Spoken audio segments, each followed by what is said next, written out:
Assalamualaikum warahmatullahi wabarakatuh. Perkenalkan, nama saya Alfiana Hoyer, NIM E 2019-1159. Di sini saya akan menanggapi sebuah video dari Dr. Abdul Wadud Nafis, LCMEI, tentang ekonomi tertutup dengan kebijakan pemerintah, atau biasa disebut dengan perekonomian tiga sektor.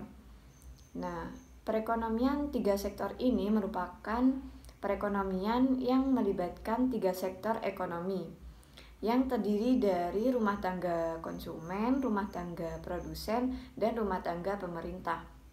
Perekonomian tiga sektor ini masih bersifat tertutup, dalam artian di sini yaitu perekonomian tertutup ini tidak melakukan aktivitas transaksi perdagangan baik itu impor maupun ekspor dengan negara asing. Pendapatan nasional dalam perekonomian tiga sektor ini sudah melibatkan campur tangan pemerintah dalam aktivitas perekonomiannya. Peran pemerintah diwujudkan dalam bentuk pengeluaran. Adapun siklus perekonomian tiga sektor, yakni rumah tangga menawarkan faktor produksi yang dimilikinya kepada perusahaan berupa tanah, tenaga kerja, modal, bangunan, dan lain-lain, agar perusahaan membeli atau menyewa ataupun memperkerjakan faktor produksi mereka.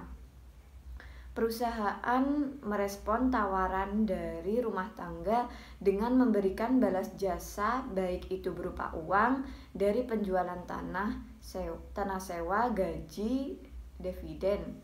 Kemudian dari uang yang didapat rumah tangga tersebut, sebagian uangnya dipakai untuk memenuhi keperluan mereka dengan cara membeli barang dan jasa yang dihasilkan perusahaan. Setelah menerima pembayaran dari rumah tangga, perusahaan pun memberikan barang dan jasa yang telah dibayarkan oleh rumah tangga. Lalu rumah tangga diwajibkan pemerintah agar membayar pajak yang telah ditentukan berdasarkan penghasilan yang didapatkannya.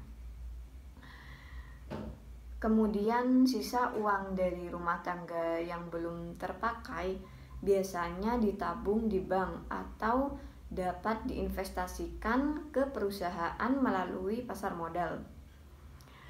Lalu pemerintah melakukan pembelanjaan negara dengan menggunakan uang pajak dari rumah tangga untuk membeli barang public service untuk dipakai bersama masyarakat. Dan yang terakhir ini, pemerintah juga mensubsidi beberapa perusahaan yang dianggap perlu untuk disubsidi agar dapat meningkatkan ekspornya, agar neraca pembayaran negara dapat terdongkrak. Kemudian adanya campur tangan pemerintah menimbulkan dua perubahan penting. Yang pertama, yakni pungutan pajak yang dilakukan oleh pemerintah menambahkan pengeluaran agregat pada industri rumah tangga. Yang kedua, pajak memungkinkan pemerintah melakukan perbelanjaan dan ini akan menaikkan perbelanjaan agregat. Kemudian kita akan melihat aliran baru dalam sirkulasi aliran pendapatan, yakni pembayaran pajak oleh rumah tangga dan perusahaan kepada pemerintah. Lalu pendapatan pemerintah. Kemudian pengeluaran pemerintah ke sektor perusahaan. Lalu aliran pendapatan dari sektor pemerintah ke rumah tangga industri. Dan pembayaran atas penggunaan faktor-faktor produksi rumah tangga dan industri oleh pemerintah.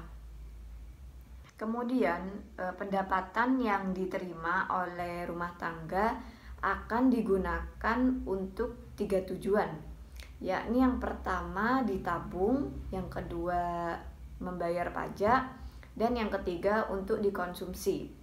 Jadi dalam keseimbangannya yaitu berlaku persamaan Y sama dengan C ditambah I ditambah G.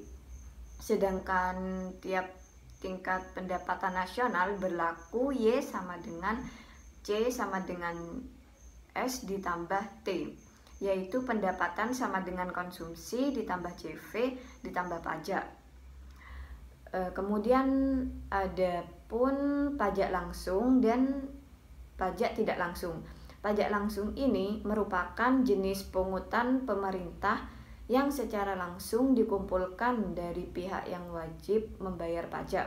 Sedangkan pihak tidak langsung yaitu pajak yang bebannya dapat dipindahkan kepada orang lain. Adapun bentuk-bentuk pajak pendapatan, yang pertama yakni pajak regresif, yaitu sistem pajak yang presentasi pungutan pajaknya menurun apabila pendapatan yang dikenakan pajak menjadi bertambah tinggi. Kemudian yang kedua, pajak proporsional, di mana presentasi pungutan pajak yang tetap besarnya pada berbagai tingkat pendapatan. Kemudian yang terakhir, pajak progresif, di mana sistem pajak yang presentasinya bertambah apabila pendapatan semakin meningkat. Sekian dari saya, kurang lebihnya mohon maaf. Wassalamualaikum warahmatullahi wabarakatuh.